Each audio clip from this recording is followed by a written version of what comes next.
This system sounds amazing, but it didn't last forever. What broke it? The U.S. itself. By the late 1960s, the U.S. was spending massively.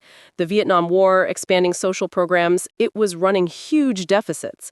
Foreign governments, holding mountains of these dollars, started getting nervous. They looked at the U.S. printing all this money and said, wait a minute, I'm not sure you have the gold to back all this up. I'd like to redeem my dollars for gold, please. They were calling the bluff. They were, and the U.S. was failing the test. The $35 an ounce peg became totally unsustainable. So on August 15th, 1971, President Richard Nixon made a stunning announcement. He unilaterally suspended the dollar's convertibility into gold. He just cut the cord, just like that? Just like that. It's known as the Nixon shock. It ended the Bretton Woods system and officially began the era of pure fiat money. So wait, if the dollar is no longer backed by gold, what is it backed by? Hello and welcome to the show. I'm your host, and today we're tackling a subject that is literally in your wallet, on your screen, and in the back of your mind pretty much every single day, the U.S. dollar. It's great to be here.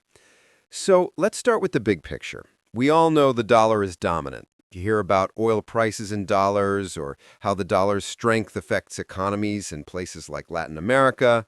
But I think most of us, myself included, just take its power for granted. We rarely ask how it got here. It didn't just happen overnight, did it? Not at all. It's a centuries-long story of trust, political strategy, and massive economic transformation. You have to think of the dollar less as just money and more as a shared financial language that connects entire nations and markets. A shared language. I like that. So let's learn to speak it. Where does the story even begin? Where does the word dollar come from? It's actually not American. It's European. It comes from the word thaler, which was a silver coin minted in 16th century Bohemia in what's now the Czech Republic. It was trusted for its consistent silver content, so the name spread. Okay, but how did a Czech coin name get to America? Through the Spanish. When Spain colonized the Americas, they introduced their own silver coin, the peso de ocho, or piece of eight. This became the de facto currency for global trade. English-speaking settlers just called it the Spanish dollar.